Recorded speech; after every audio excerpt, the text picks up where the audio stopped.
1952, a country boy from Kent was uprooted and placed in a city. A dirty, smoky city, surrounded by monstrous smoking mountains that at night glowed red with fire like so many volcanoes. A city governed and ruled by coal from pits going to pots and ironworks. A city so polluted with smoke that on a clear summer's day, driving from Lichfield to Rugeley, coming across the ridge, you could see where Stoke was. Not by sight, but by the black cloud that hung in an otherwise clear sky over where it lay. Now 50 years later, standing on Parker Hills with my granddaughter, she said, "Grandpa, why do you call it Smoke-on-Trent? There's no smoke anywhere. Where did they go, all them pits?"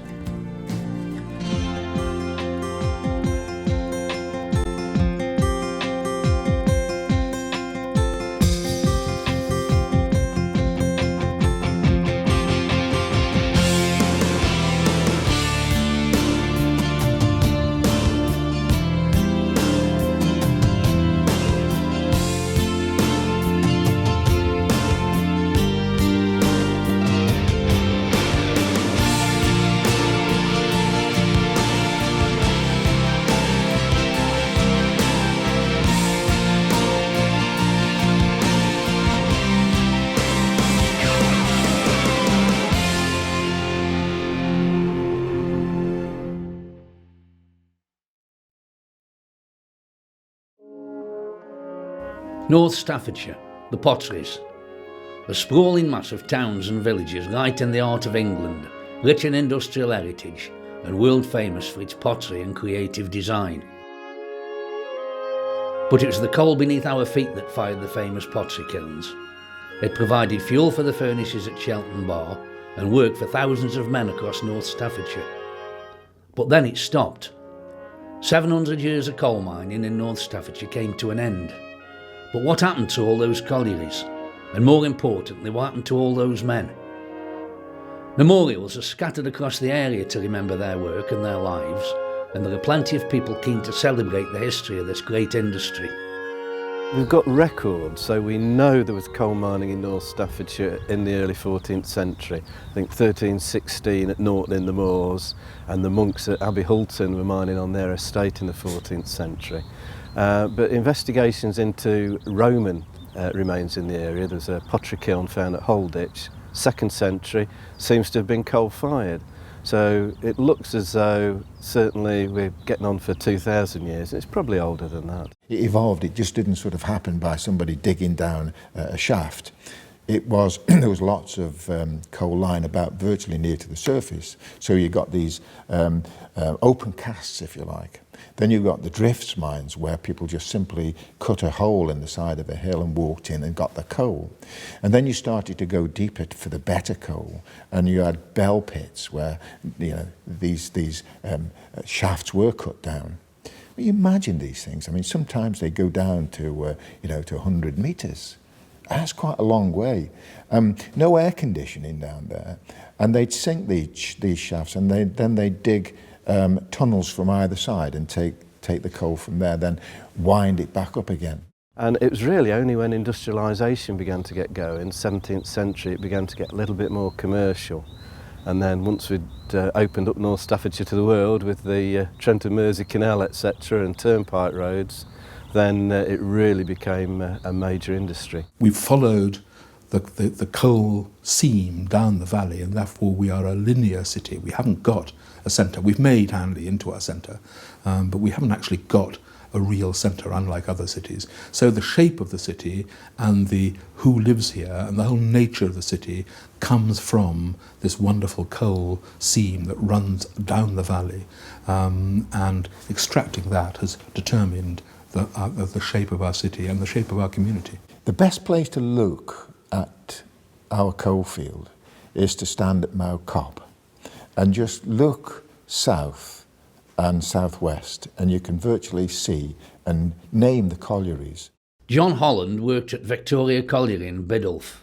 He now lives near Mow Cop, and he has a fantastic view across the North Staffordshire coalfield. You can follow the line all down the edge of the coalfield. You've got the Victoria Colliery, then behind that, as you can still see all the headgear, and hopefully they'll keep it there, is Whitfield. Then there's Norton. Come round to the right, there's Sneed.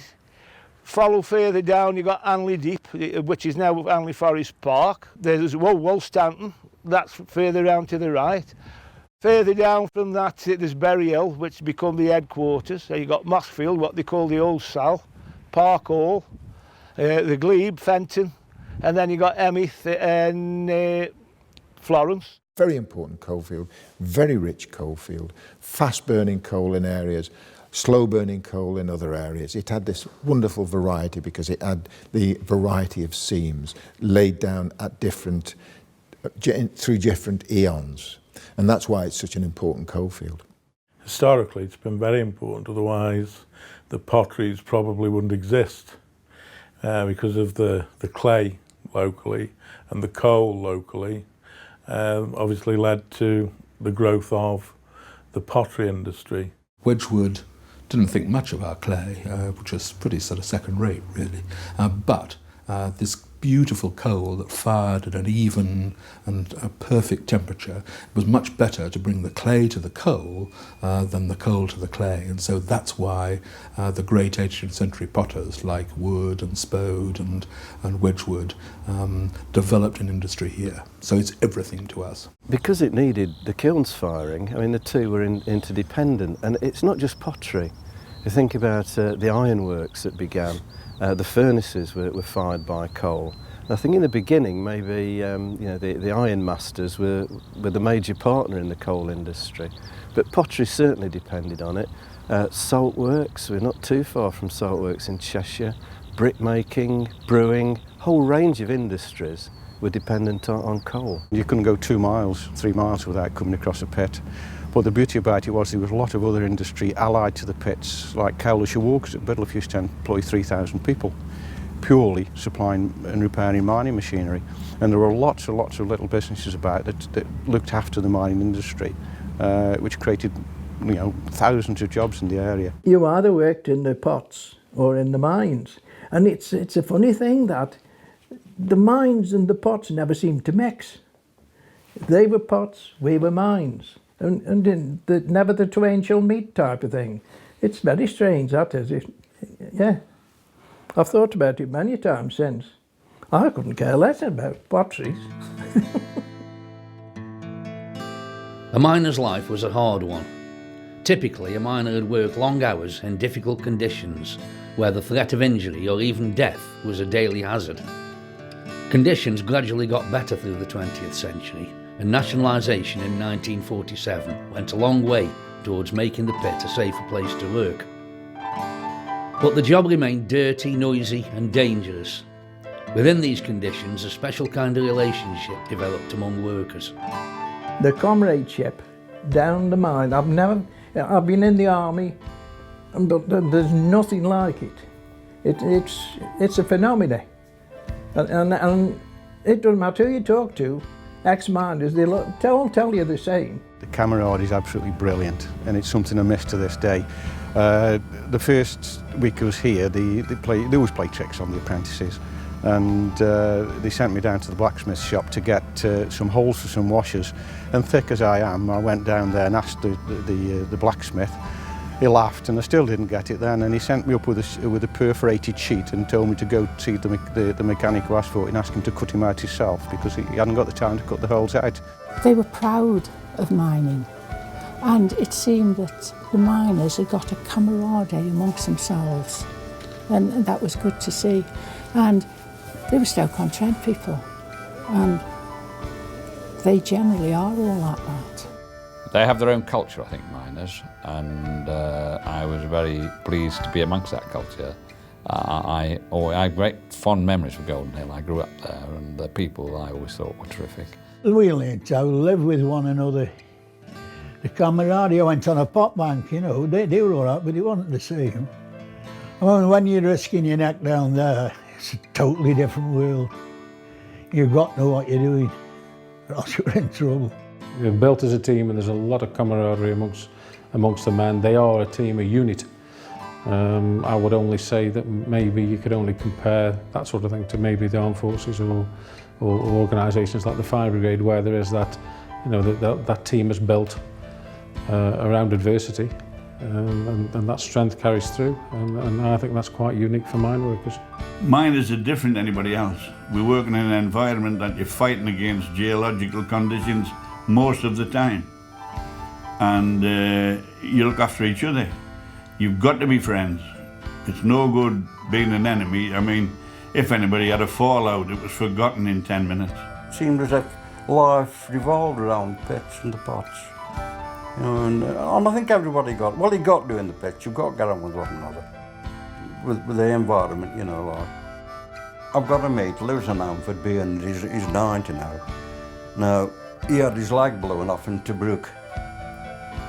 You know, and he says, we're heroes. He says, I'd sooner go back, he says, to Tobruk than go to, he says, you want to get me good on pet lad? He says, you're the heroes, not me. He says, you had your leg blown off at Tobruk, you know, Rommels. Yeah? He says, oh no. He said, that's bravery going down there, he says. This pit produced 1 million tonnes 2 or 3 times. And we used to have a flag. I think it was up on the Esketh pit. And on the Friday, that's the day they flew the flag, if they reached the target. And when men came to work, especially the noon shift used to come to work, they get off the bus or out the car and look straight up the Esketh. There's the flag flying. And if it was flying, hey, flag's flying today. And they're proud of what they do. They're proud they've reached that target, and it made everybody happy. The flag wasn't flying, we animated this week, like, you know. So that's how the men were. They were proud of the work, proud of the job, and happy to come to work. My first day, starting when I was a young lad, I had first day off. I wouldn't go down, frightened to go down. I wanted to go on the Monday. I wanted to go down. And they brought me what they called a charge hand at the bottom. And the banksman said, well, I'll go with Sam, he'll take you down, lad, you'll be all right. And I went down with him, and that's how I got down, you know.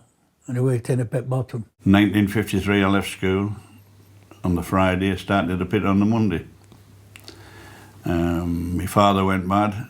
He was a prison warden. He was an army man, my father, and a prison warden, but he never wanted me to go in the mines, but I did.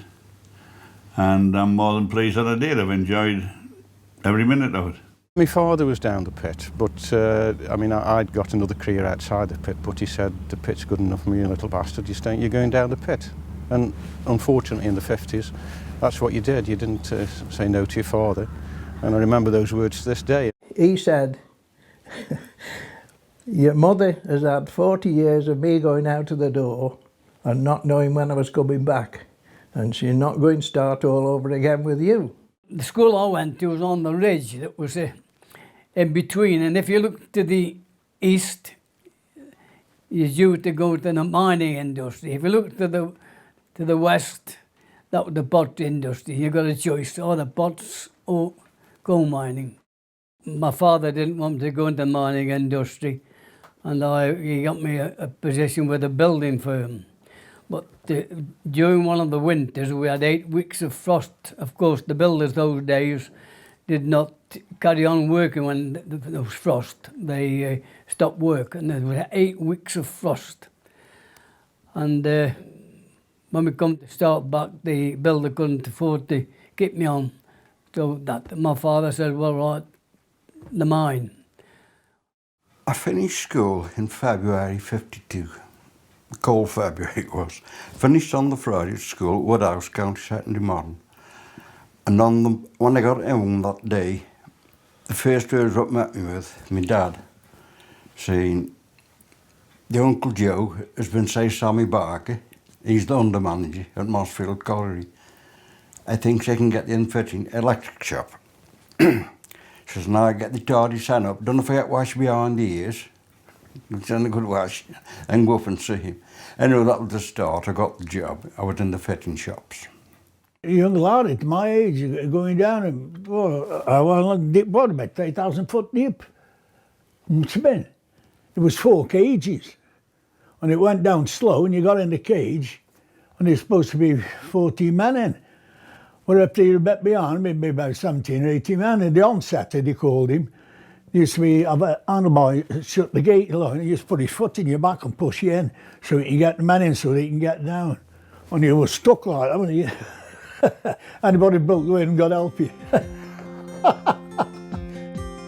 You can still find out about these sights, sounds and life underground at the Apedale Mining Museum in Newcastle-under-Lyme.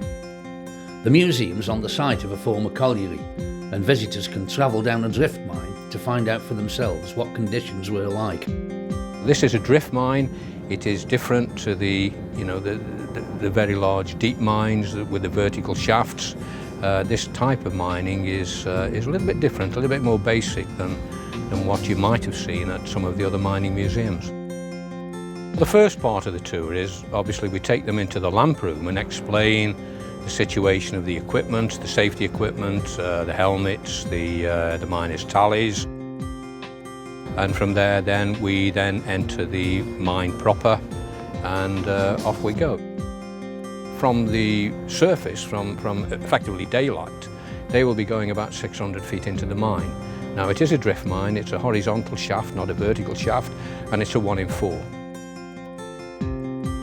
When we get down there, they will see the real coal face, they will see a lot of equipment, they will see a shot firing display and a cage, they will see effectively the pit bottom area and how the mine has been constructed. This is the real experience. You are down there. Don't think that this is not real. Mining in North Staffordshire was the major employer of males in North Staffordshire. Compared to the other industries, it was well paid, but of course you then also got the dangers that came with that. And we have to preserve something of that history. It's our history, it's the history of the people of North Staffordshire. That's why we need a mining museum and a mining heritage. Conditions underground were pretty grim. We're talking about hugely deep pits, the deepest pits in Western Europe in this area. Then you've got to get to the coal face. You don't come back up for a cup of tea at 10:30 or your lunch. Everything goes down with you, your snap goes down with you. So you're 8 hours, you're working underground. When we were going down, you could feel the heat. But in the bowels of the earth, we started singing. Oh, it was deep and all. Quite often we were working in the deepest seams in Europe, deepest seams underground in Europe. So consequently, as you go down the shaft, the temperature, the geological temperature increases as you go down. So unless you can get proper ventilation around some of the workings, it gets incredibly hot and dusty. And that's probably, the worst. Those are probably the worst conditions you can work in. Hanley Deep Pit was a shock to everything that we'd ever seen in the pit. In the Durham coalfield, they were very level and shallow. The seams were only 3 foot, 2 foot 6, very, very thin seams. You come to North Staffordshire and they're on an incline and they're very high. And it's a completely new way of life, and it took some getting used to at first. When they put me on a 3 foot 6 seam, you say, how could you work on a 3 foot 6 seam? Well, it was 3 in 1. Every 3 yards went up 1. And it was like that, about that high. And I was in the middle of the face, so you could tell. I had to scroll up on my tummy, throw my hammy, they call it, £7 hammy. About that. You just cut the steel off and make it about that long. And we had to chuck that up, chuck a snapping tin up, and then scroll up the face. Well, I would get up in the morning, 5 o'clock, put my pit clothes on. We didn't have any pit head baths then, didn't get them until 1958. Put my knee pads on my belt with my helmet and snapping tin, and off I'd go to the pit. And I can remember the first week I was working on coal yarn.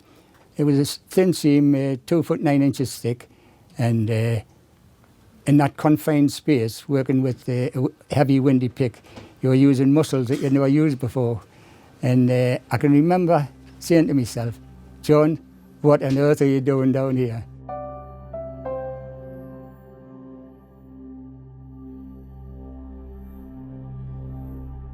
The pit was a dangerous place to work, and over the years a number of safety measures were introduced to minimise the risk of injury or death. But coal mining remained a dangerous profession, and over the years North Staffordshire's lost many brave men and boys underground. The most frequent accidents were rock falls, but that tended to be 1 or 2 people affected. Happened a lot, but it's 1 or 2 people. Look in the parish registers in North Staffs, it's grim reading because it's 1 or 2 sort of every week or so. Gas was a problem, choke damp that carbon dioxide, people would pass out, it's odourless, you can't see it, it's a danger. And then what they called fire damp in the old days, gases like methane, flammable gases. Incredibly dangerous. You think you're underground with flammable gases and you've got coal dust in the atmosphere, it's volatile. And flooding. You never knew if there's an underground lake, you chop through the face and 1 million gallons of water were waiting for you. But it was the explosions that hit the headlines. Well, the mini pit was the biggest disaster in this area, 155 men killed. And it started off with the methane gas explosion. And it was made worse, of course, with the excessive coal dust in the pit at the time. Now, what happens in an explosion is the blast goes first, it raises the dust up from the roof, floor and sides, and whilst this fine dust is suspended in the air, it's ignited by the following flame. Now, it takes time to tell you that, but it travels miles within seconds, and it can go a long distance as long as there's enough coal dust to feed the explosion. And in the mini pit, if you just imagine a car engine, you've got the 4 cylinders, 4 spark plugs, and the spark ignites the gas or the petrol, makes an explosion, blows the cylinders down, the 4 cylinders are rattling up and down.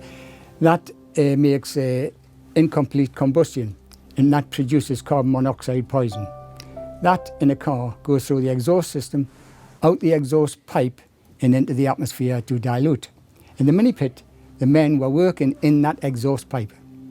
There was 11 killed by the direct violence of the explosion, that's hit by debris and flame, and the other 144 died through carbon monoxide poisoning. The biggest, I think, was the mini pit disaster. It's not far from here, is it? You could throw a stone that far, couldn't you? 1918, 155 people in an explosion. That's probably the biggest. Holditch, 1937, 30 people died in an explosion there. I mean, we had that big explosion, a gas explosion, in I think it's 37. I was at school and I remember quite a lot of the children who were with me at school, they lost fathers in that one. And the rescue team, oldest rescue team, their captain was awarded the George Medal for that operation. Sneed, people will remember. New Year's Day, 1942, wartime. They wouldn't have been working on New Year's Day under normal circumstances. These are miners who've said, it's wartime, we need coal for the war effort, we'll work. In the early 40s, I was going to school in a village called Chasewater in Cornwall. And I read in the papers about Sneed Colliery pit disaster. 59 miners got killed. And I made my mind up that when I left school, I would go and work in the coal mines in Stoke-on-Trent. I remember everything that morning. Yes, my mother always used to have a New Year's Eve party. My dad was on afternoons. And Stan, Len and myself, my mother, were in the back kitchen having our breakfast. And this almighty bang went. About 10 minutes to 8 it was. Every cup and window in the house shook. And my mother's words were, "Hellfire, whatever was that?"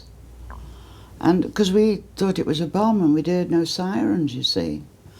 And anyhow, that was that. And then there came a knock at the front door. And she said to me, "Go and see who that is." So I did, and of course this man stood there, and I can't recall his name. And he's black overcoat, black bowler end, big black car there. And he said, Albans live here? I said, yes. And I heard my dad's voice then, because the stairs sort of came down in the hall, you know. And he was coming downstairs pulling his braces over his shoulder.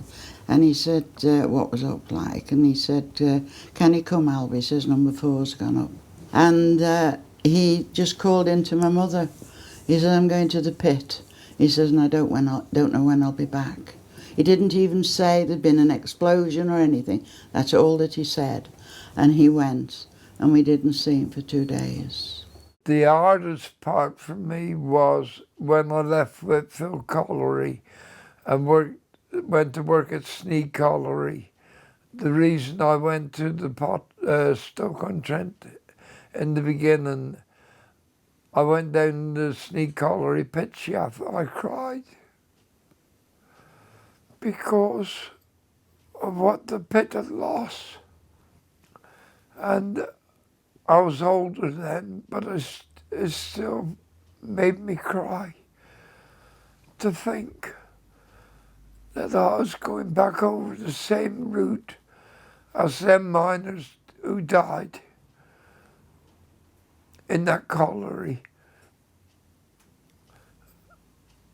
And one miner said to me, John, you'll be all right when you get there. We were going to a pit place called Little Row. And it was the same route as they took who were killed at the colliery. And to look at it, you wouldn't think anything had happened there. But it did happen, and it affected my life.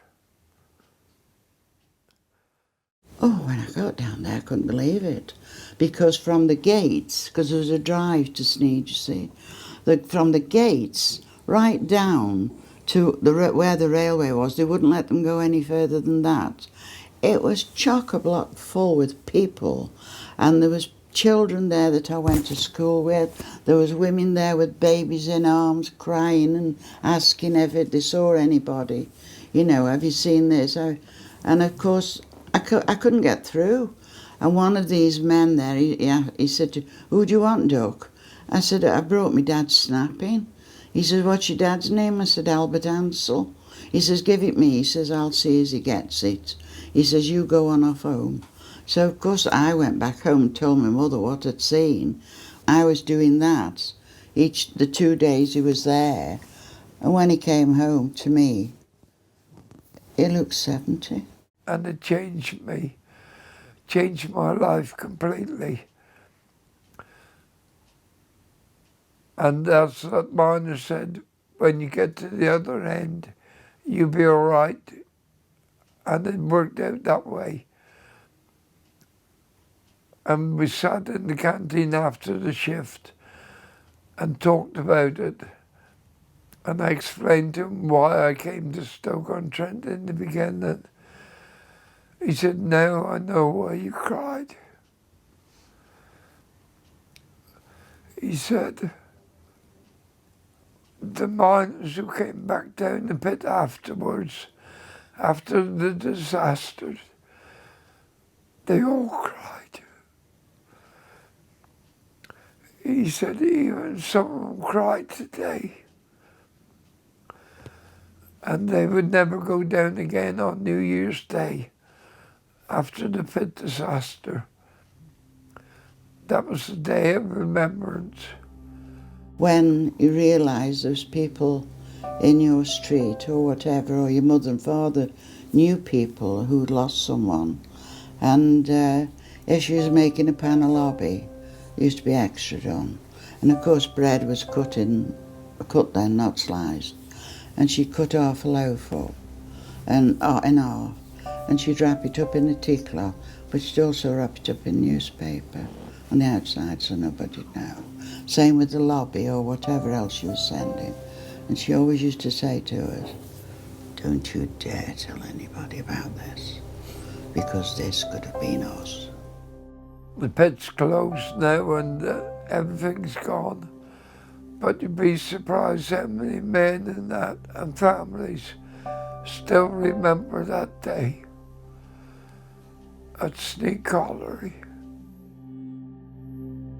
There's nothing you can do about it, but it changed my life from a lad in Cornwall to an old man in Stoke-on-Trent, and I never regretted it.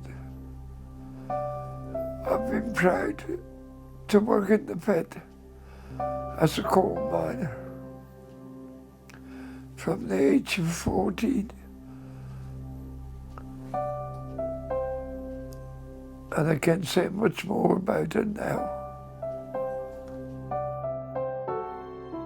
You can see the tributes and memorials to those who lost their lives in the pit scattered across the area. These memorials often remember a specific disaster that happened at a mine close by. When disaster struck, quite often it was the rescue team that would be the first on the scene. The National Mines Rescue Service was formed at the start of the 20th century. The rescue team was a group of well-trained men working at the colliery who would enter the pit in the event of an accident or disaster.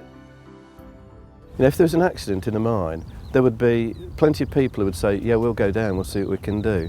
But when you've got the mines rescue teams, they were specialists, they'd practice, they'd use the breathing apparatus, and they'd be just, I think, virtue of experience and training, they were going to do a better job. In the Mines Rescue Brigade, it came into one of the Coal Mines Act of 1911, and Enoch Edwards, who was Secretary of the Union in this part of the country, had said that there should be rescue stations at every pit area so that the brigades could be there and supplied with the equipment, right equipment to go. If there was any sort of accident, I would like to think of somebody was coming for me. So that's when I joined the rescue service, because I thought I'd be doing some good. I was buried by folds of coal, folds of ground twice, and I had to be dug out by me mates, like, you know. And I was in a situation where you couldn't help yourself. And then I thought, well, but to repay that back, I would join the Mines Rescue Brigade. Most of the operations we went on in this area were fires, spontaneous combustions, which there was large amounts of carbon monoxide products of the fire. And we also had 1 or 2 explosions. First one I ever went on was an explosion at Glebe. I think it was 3 men were killed. We had statutory law, I had to do 6 practices. 4 at the Mines Rescue Station and 2 at a local pit. And that was to get you used to the local pit area, like that was statutory duties. And then you were to be called out at any time.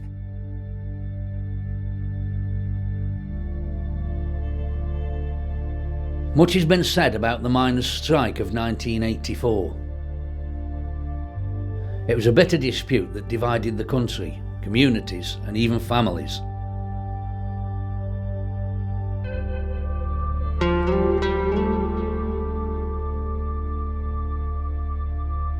North Staffordshire was no exception.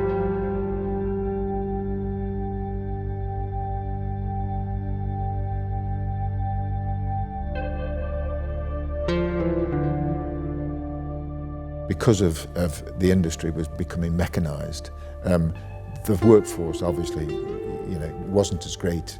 There was no need for a great workforce ultimately because mechanisation was taking the place. The consequences of that are the strikes, the NUM strikes in the 1970s, and the strike, the tragic strike of 1984, 1985. Those are the consequences of, I guess, pit closures, and pit closures being, if these pits were making money, then the government, because they were the employer, had that responsibility to make them work. And records are being broken for productivity in this area every week, and European records are being broken, productivity, driving records, etc. But nationally, the coal board was bankrupt. Without government subsidy, the coal board was bankrupt. We knew there was a hit list of mines, and We knew the two pits they were going to pick on would be one in Yorkshire and one in South Wales. Two very strong union areas. And when she decided she was going to close them, she knew she was provoking a strike. The NEC at the time, in their wisdom, and I believe rightly so, said, right, we want a national strike. A lot of people cried, we want a ballot. I mean, we took a vote at Emmet that we should carry on working. But they overturned it, the union men did there. And said, oh no, Arthur Scargill says, you know, we've got to go on strike. I said, not when we voted democratically, you know, to go and work. And so some went back and worked right away. I think me and the son, we were out for about 2 weeks and we went back in. Now, we used to get some stick, you know, when you're going through through the picket lines. I mean, you get some of the Welsh men up there, they were throwing bricks at you, God knows what. And some never spoke to you again, and some don't to this day. But I mean, I'd gone on strike in the 70s, the 2 strikes we had then, willingly, because we voted to go on strike. But not in the one in 84, we didn't. A lot of miners, and probably include myself in that, didn't actually agree with how the strike was manipulated, and it was manipulated. There's absolutely no doubt in my mind or anybody else's mind that that strike was manipulated, A, by the Thatcher government, and B, by Arthur Scargill, who was quite happy to fight them. But it wasn't him that was doing the fighting, to be fair. There's comments often being made in this area that if there'd have been a proper ballot, then almost certainly the men would have come out anyway. But it's the fact that they didn't have a ballot that a lot of people objected to, and I can see those objections. Didn't make me bitter and twisted. The men that didn't work, I didn't work, I was on strike. But it didn't make me bitter and twisted, and I still kept a friendship with those lads. And I knew that a lot of them, certainly if they tried 6 months, then they'd give it their best shot and they couldn't really do any more. When those areas who had already had ballots decided to act upon those ballots and take industrial action, it was the norm to go to other workers, especially workers in the same industry, doing the same job, and stand on a picket line and ask for support. So in a sense, you have a strong leader that decided that there was sufficient agreement in the coalfields that he could call a strike if the negotiations with the employers, the government, broke down, and of course they did break down. It split people, and because there was aggressive policing in some circumstances and that upset people, it just divided communities. During the strike, if you bumped into anyone in the street, because there was a gradual return to work, the first question you asked was, are you working? And if they were, you walked away from them. And then after the strike, if you bumped into somebody who said, oh yeah, I used to work at Aldwych, another local pit, first thing you'd say, well, did you do the 12 months? And if they didn't do the 12 months, walked away. Oh, well, some never spoke to you again. You know, or you were the lowest of the low, and you never knew what they were going to do to your car. And what we did, the management said, well, you can start coming in at 5 o'clock in the morning to avoid, you know, the pickets and that. But they just got cottoned onto it, and they were there then, you know, and you're going through and get all this abuse chucked at you. But some never spoke to you again. Some said live and let live, you know, like. But others, they were doubting your ancestry. Well, most of them were, you know, when you went through. I mean, they even burned some budgies down, Thompson budgies down the road. Was used to take the miners to work, you know, and things like that. They were really getting out of hand. I class myself as just an ordinary mine worker. You know, I wasn't throwing eggs at people on the picket lines trying to stand in front of buses, and that's not my scene, that wasn't my scene. I made my own personal demonstration in the way that I thought best. I wasn't vocal. I got no criticism for working mine workers. There was 2 brothers They were on strike. And then one went back after 10 months. And they didn't speak to one another for 10 years, a dozen years. I lived in a street where they were all ex-Durham miners, and I was the only one at the end who was still on strike. So you can imagine it wasn't very nice. At that time I lived in Chell with a young family. I got 3 children, all under 7, and it was a very, very difficult time. But the local community was fantastic. You know, we didn't get any hassle or aggravation. People used to stop you in the streets and wish you well, and I wouldn't say give you money, but you know, but if you needed anything, if you needed a loaf of bread or anything like that, you know, we were supported really well. We started after about 5 or 6 weeks. I held meetings, and we had women involved, which formed the miners' wives groups, and we set up food centres in every area, and miners and the families used to come and get food, good food, and enough to survive on. Somebody came along and said, you know, if the strike's going to go on for a few weeks, we really should do something about it, and let's get the women involved in it. So we called a meeting asking women if they wanted, you know, help and support the striking miners, come along to a meeting at Florence Club, and quite a few women turned up, and it really all started from that. We decided, because we lived in an area like Stoke-on-Trent, it isn't like a mining village like places in Durham and places in Yorkshire. We're quite spread out, so we decided rather than have soup kitchens, we'd have food centres, and they'd be based around Stoke-on-Trent and around the pits. We'd have deliveries sometimes from people who donated food. Like we had a donation from French trade unionists. A big lorry of food, boxes of tins of stuff. You know, that was one of the, you know, that was a luxury, the highlight of the week, getting you know, presents from France and, you know, various products with writing we couldn't understand on, and didn't really know what was in them until we opened the parcels. Brilliant.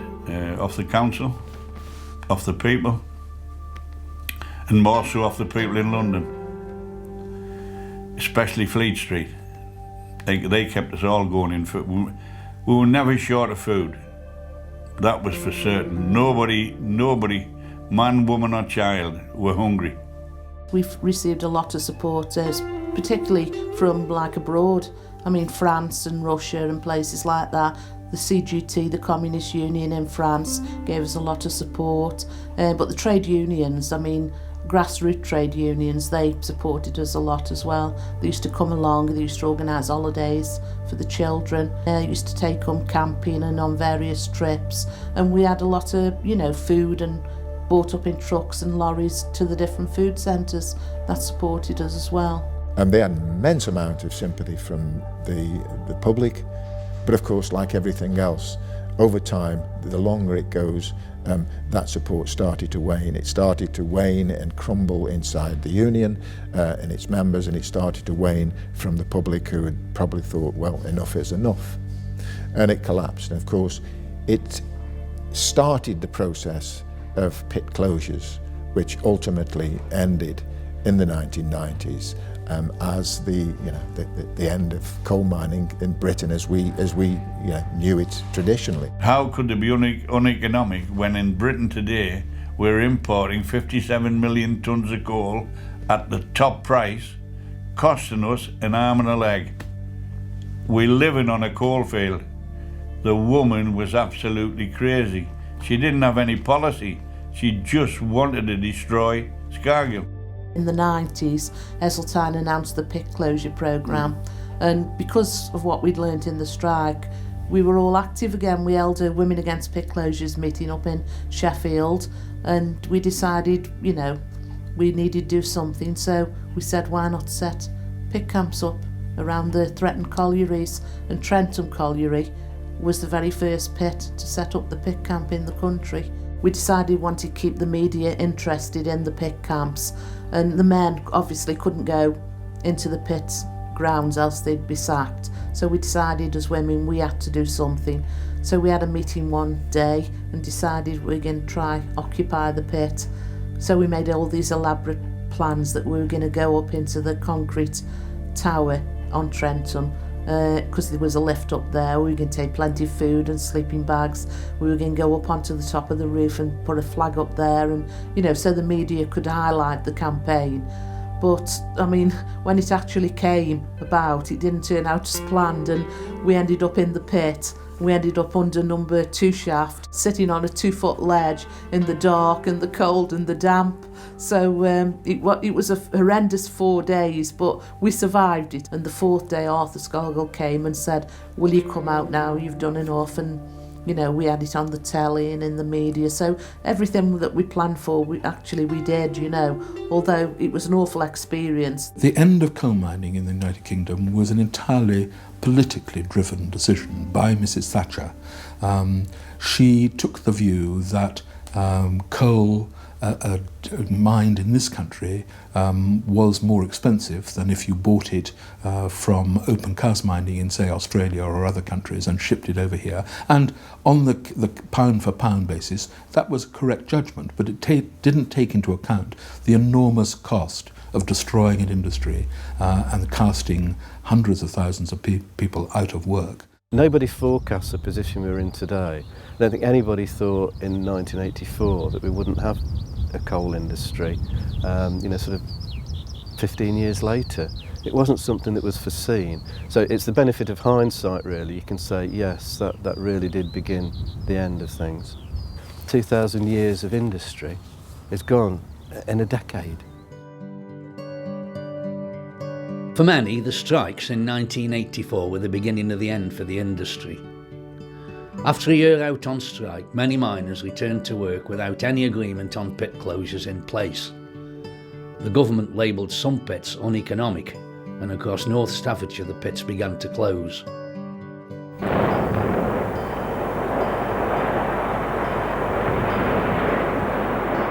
Wolf Stanton had previously merged with Anley Deep, Sneed and Chatterley Whitfield.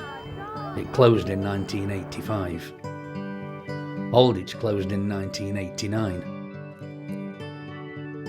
When the A-frame at Emmeath came down in August 1997, some said it was as if King Cole in the potteries had finally had his legs blown from underneath him. And in December 1998, Silverdale Colliery finally closed, bringing to an end deep coal mining in North Staffordshire.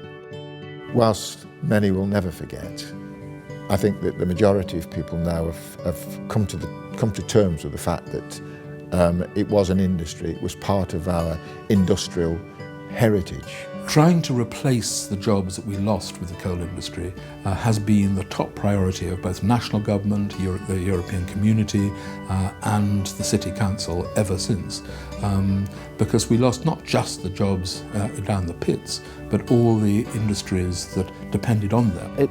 It's almost as if the whole industry, not just the physical signs of it, but the people as well have been absorbed back into the community, almost without a trace. And all you're left with is this collective memory of a great and proud industry, which we need to hang on to. It's part of our history, it's part of our heritage, a very important part. It made North Staffordshire what it is. Without the coalfield, it's very doubtful whether North Staffordshire would have been the way it is now. These things happen. It's change, it's perspective, it is evolution. The regeneration of former coal mining areas across North Staffordshire has seen new business centres, retail areas, country parks and even football stadiums rise up where once a colliery stood. Redevelopment of former mining communities and collieries across the area has brought much needed social and economic regeneration. A good example is on the Trentham Lakeside, where there used to be 3 coal mines on the Trentham Lakeside. Well, one of them was obviously Emmeath, and that was the selling of that was a catalyst to the regeneration of the Trentham Lakeside. I'm a Stoke City supporter, and the colliery I used to work at is now Stoke City's stadium. It was landscaped and recovered and reclaimed in such a little time. and we've got industrial estates and recreational areas and country parks. It's looking at achieving a place where people wish to live, where they can work, and where there are opportunities for recreation, tourism, visiting, spending your money in the local shops. It's a clean, modern place. It's making its way in the future. There are new businesses being built on the old coalfield site, or the old colliery site. So I think we've now generated a new beginning, if you like. A link with the past that will explain the history of the area, so people will have a feeling that there's something proud there, something can be proud of in terms of the way the area has developed and the links that the area has with the industry of coal mining. Chatterley Whitfield was one of the biggest pits in North Staffordshire. During its heyday, it employed 4,000 people and was the first coal mine in the UK to produce 1 million tonnes of coal in a year. The buildings that remain are now protected by English heritage. The Chatterley Whitfield waste tip lay derelict and overgrown for many years, but ambitious plans are now underway to turn it into a heritage country park. You've seen across North Staffordshire various schemes such as Central Forest Park, the dirt tips at Sneed Colliery and Fenton Colliery, and it's greening the land from what was a drab industrial heritage site. But what it's doing again is turning full circle now into providing employment at the colliery site, because employment opportunities are going on there. And it's also going to provide, in the process of providing recreation on the site. So in a different sort of way, it'll be doing the same thing as it did when it was a working coal mine, providing working opportunities and recreation opportunities and lifestyle opportunities for people. The Phase 1B, a very large reclamation project which will end up with a new country park, that project is funded in the main by the Homes and Communities Agency as part of its coalfields programme. And we're very, very grateful for the support that the Homes and Communities Agency has been able to provide for this project, because without it, this project could not have happened. The aim of the National Coalfields Programme is to breathe new life into what are former coalfield community areas. We've created and safeguarded more than 16,000 jobs in the programme and created more than 1 million square metres of employment floor space. And not forgetting, we've actually created as well and constructed 2,500 new homes so far. Chatterley Whitfield, what we've created is a heritage country park, and we've done that with a number of sites through the National Coalfields Programme. But in addition to that, obviously, we've created some business units there as well. So it's something that will stand in good stead for the future and serve the community, we hope, very well. It offers a good environment, a cleaner environment, and a facility that we hope will be used by local people in the area and will attract new people into the area. Green spaces are used by people who live in the area, by people who come into work and people who visit. So there's those sort of three aspects of it.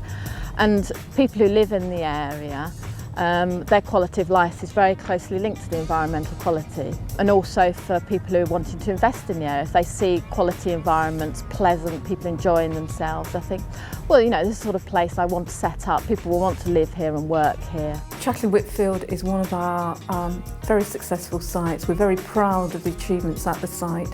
It fits in very well with the ambitions that we've always had for the National Coalfields Programme, that what we create from the redevelopment and remediation of this site, which are often very contaminated sites coming into the programme, that what we create is something that's there for the community from now into the future, something that's long-lasting, something the community can be proud of.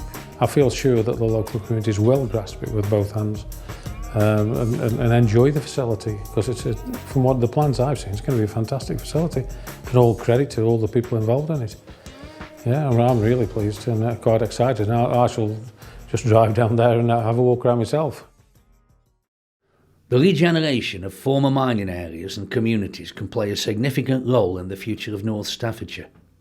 But it's important that we remember and celebrate our industrial heritage. Coal was the fuel that fired industrial England, and North Staffordshire was right at the heart of this. Wherever you look in this great area, there's a reminder of this past. It's something that should not be forgotten, something that we should celebrate, and something we can all be proud of. I think just pride in being part of an industry that was so important to this country's existence. What they did was very important to the nation, very important to their local communities, very important to their families and themselves, and I think miners did have a very special place in society. I think there's always been a pride in being a miner, really. I think it was a job that nobody wanted to do and everybody sort of looked on it. It was a dirty job, nobody wanted, and like they were always called, you know, the salt of the earth. Miners are the salt of the earth, there was no two ways about that. And I'm extremely proud of working at Chapley Whitfield especially because I've got a great affinity for the place. I absolutely loved it, and mining was a job where you were very proud of it. You were very proud because of what we talked about earlier, camaraderie, comradeship, everything we did together. They knew they were doing an important job and you're doing it, you've got to depend on your neighbour. Safety was paramount. It was a teamwork job. And I think that just spread through into the rest of life. The vast majority of the men that worked underground were proud to be miners, probably because it was a very difficult job done in very difficult circumstances that generated this bonding and this camaraderie amongst the men. They were so proud of it, they wanted to go out. That's why they fought to protect the industry from Mrs. Thatcher with such tenacity and determination. They were proud of being a miners. It was a skillful job, a tough job. You were a real man if you did it. It was a matter of going and not knowing whether you were coming back for your tea or your supper or whatever, or your breakfast. And that brought people close. That introduced an element of kinship, brotherhood and sisterhood. And I don't care who they are. If anyone ever said a wrong word to me about a miner, they'd wish they'd never been born. My dad used to say to me, he used to call me Jack. Jack, he says, I know Staffordshire morning, I can go anywhere in the country and I'll get a job. Where's you come from, lad? North Staffordshire. Right, and tomorrow. I've never changed anything. If I had my time to go over again, I would do the same, because that is what I was meant to do. And I'm proud I did it. I'm even proud today to be living in Stoke-on-Trent still. A lot of people say, why did you go back to Cornwall, retire? I said, no, Stoke-on-Trent's my home, and always will be, till the day I die.